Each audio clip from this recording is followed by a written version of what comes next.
Mission begins in 30 seconds. Alright guys, welcome back, and today we have a Team Fortress 2 video. And I know what you're thinking, oh, you're a Minecraft YouTuber, oh, what is this?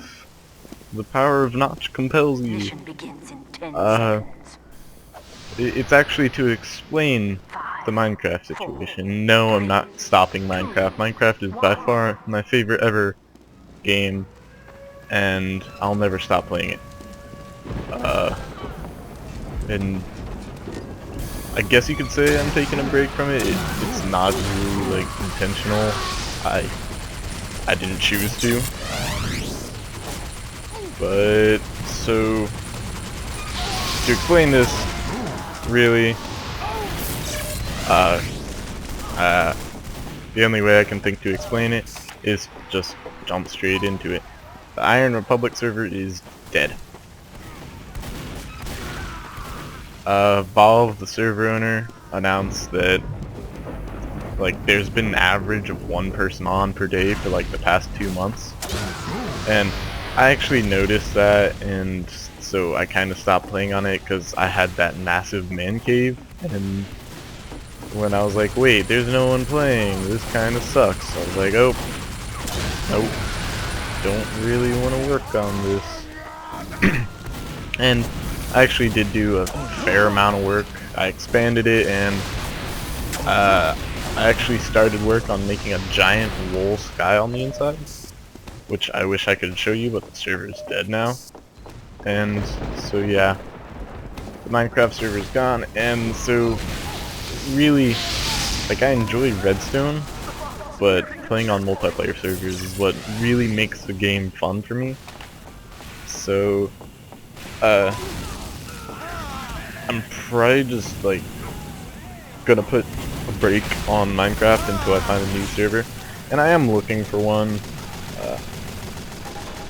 And I don't mean like a break, like I still just derp around on Minecraft, and I've actually made a fair amount of redstone stuff, and I might upload some tutorials, but it's not gonna be like a big thing until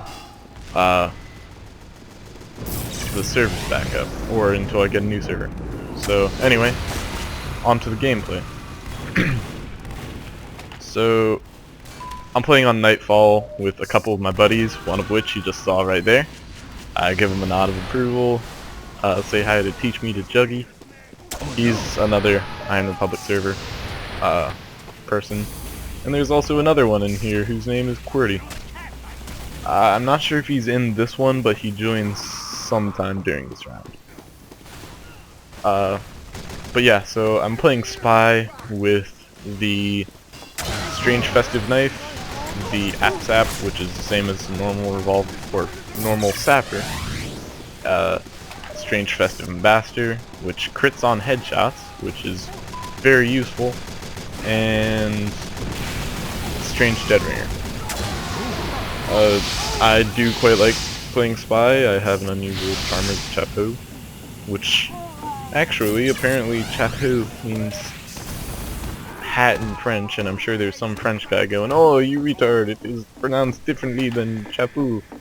That is what you wash your hair with. I don't know. Google Translate said it that way, so yeah. But anyway, so this is Nightfall, and this is actually my first death in the entire round. And I actually die from that guy a lot, and this next life I just don't get any kills. I just go over there and die from them in the same place again. So I'm actually going to skip this life. I'll be right back. Alright, we are back, and let's get right back into it. So I'm walking around with my dead ringer out, and with the dead ringer out, usually you want to try and make it seem like you actually died, but I use it more of like an escape tool. Like you see there, he did 1 damage to me. Normally he would have done 10. And so basically, when you have the dead ringer, you have 1,250 health rather than 125. So it's pretty good for the aggressive Spy. And you can only actually activate it when it's completely full. Like, you see there, it got activated, it made noise, and I could use it. And so, you want to try and keep it as full as you can, use it when you don't, or not use it when you don't have to. Like there, I just use it to get the fire out, because I don't really want to go over there to get health. Backstab that medic, because he was giving it to me. Like, did you see that? And then, the sticky spamming demo pops my thing. So, gotta go back up there. I quite like that window over there. That guy's looking back there for me again, because he's gotten me twice back there. And now I do a spy crab, because I know we've won at this point. And so yeah, spy crab taunting. As you can see, I'm at the top, and my friend is at second to top. Both of us spies. My friend is the one right behind me. His robo hat is actually an unusual that has the effect of overclock. So yeah, for some reason it doesn't show up in the demos. For some reason only my unusual shows up. Mission begins in 30 Yeah, seconds. some cool note. And then we're just over here derping around, waiting for the round to start. Don't know why they give us so much time in the beginning of this. Like, pretty much everyone just waits over here for 30 seconds. So, yeah.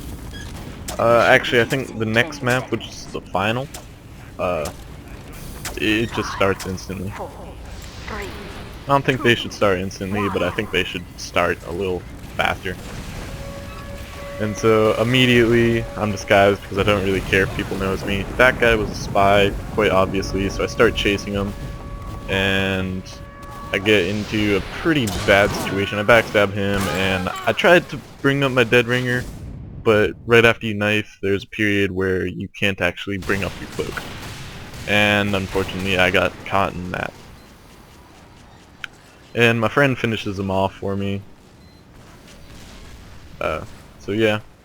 And then you respawn and pretty much just go the same route as the beginning. And I see some people over here, so I start hopping around. You can actually jump out the window over there, which is useful for me because, you know, it's faster than just walking around. So right now I'm not really caring about anything around me, I just want to get behind them. And so I was going to go for that NG, but I hear a sentry, so I figure I gotta get the sentry first, otherwise I'm just gonna die. And then this sniper tries to get me, and he fails miserably. And I sap that when I'm running from him, because I think he's still chasing me, which apparently he isn't. And right there you see why the dead ringer is brilliant. If a pyro touches you, and they don't continue burning you after you're dead, then you are extinguished. So yeah, it's pretty nice. Like here, you see he kept me on fire, and I'm still on fire. So gotta run, get some health. This is like the third time I've ever played this map, so I don't know where all the health is. I didn't even know that room was there. I see that guy spamming sticky, so I back up because I don't want my dead ringer to get popped. I think this guy knew that I was a spy because I bumped into him, but apparently he didn't. I started going after him, but I was like, nah, he's a scout, he's gonna get away. I actually thought that medic was a spy, so props to that guy. Or I thought the spy was actually a medic, so props to that guy. And so I feigned my death, and the sniper goes in there. Basically what I went in there when he was chasing me is to just create as much of an inconvenience for the enemy team as you can. So, you know, the sniper went in there, probably died, I don't know. And, you know, that's like 5 seconds where he wasn't shooting at my team, so pretty good. I was gonna go for that scout. Usually you can catch scouts when they're backpedaling. And so I go up here, go for a drop stab, but he didn't keep going the way I was expecting. So when you're dealing with sticky spammers, you want to just get up in their face because they can't sticky spam you when they're in their face, unless they want to blow themselves up. So yeah, just rush them. Chances are if they pull their melee out, you're gonna beat them.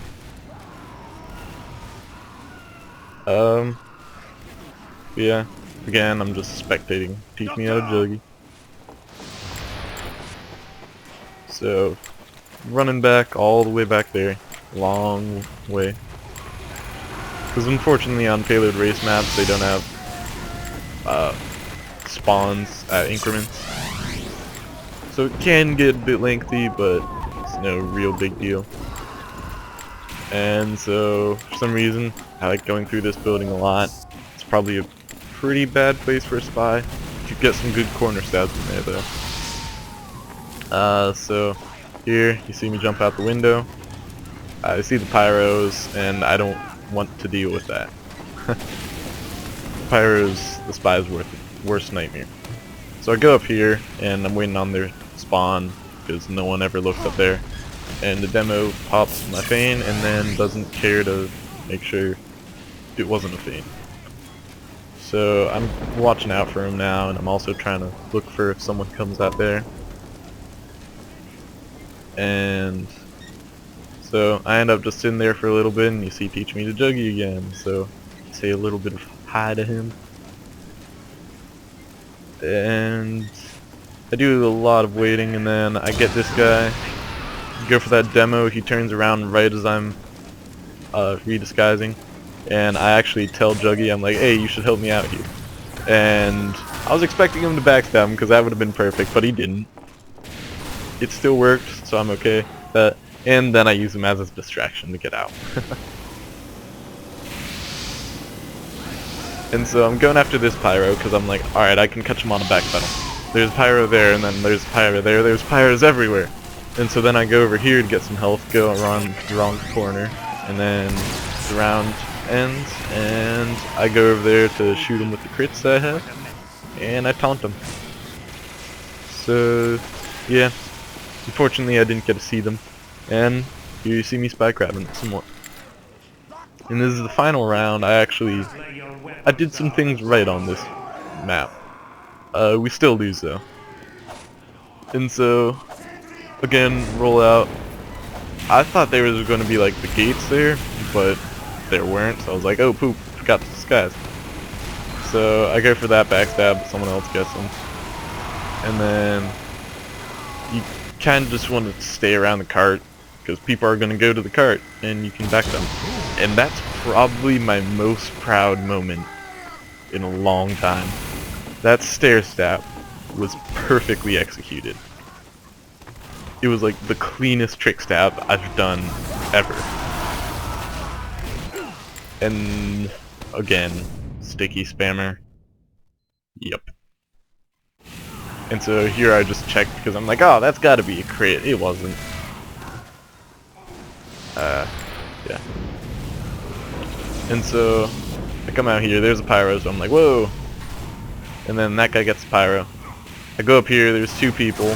They get me, and so I see that pyro, he's going for them. And so I'm just standing there because I got so much health, I might as well provide a barrier. He could have ran back through me, and he probably would have survived. That's why I was standing there. I was trying to act as a little bit of protection for him, but he didn't use it. So there's a poop ton of people on the cart right there. And there's also an M1 plus W pyro on the cart. And he just spams fire the entire time. So I don't really want to deal with that.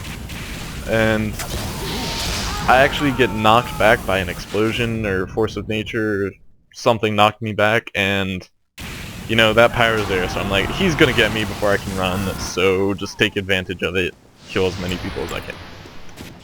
And so I ended up dying, but that's alright. I took down two other people while I was at it. And so then I'm like, oh crap, if that cart gets pushed one more time, it's gonna go down.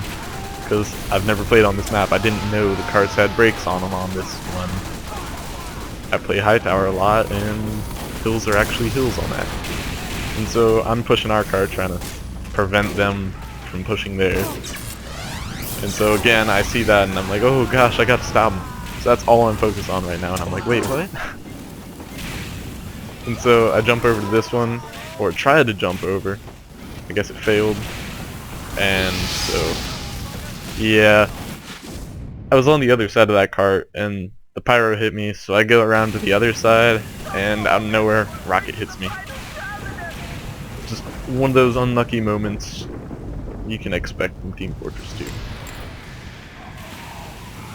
In here, it's just like, oh.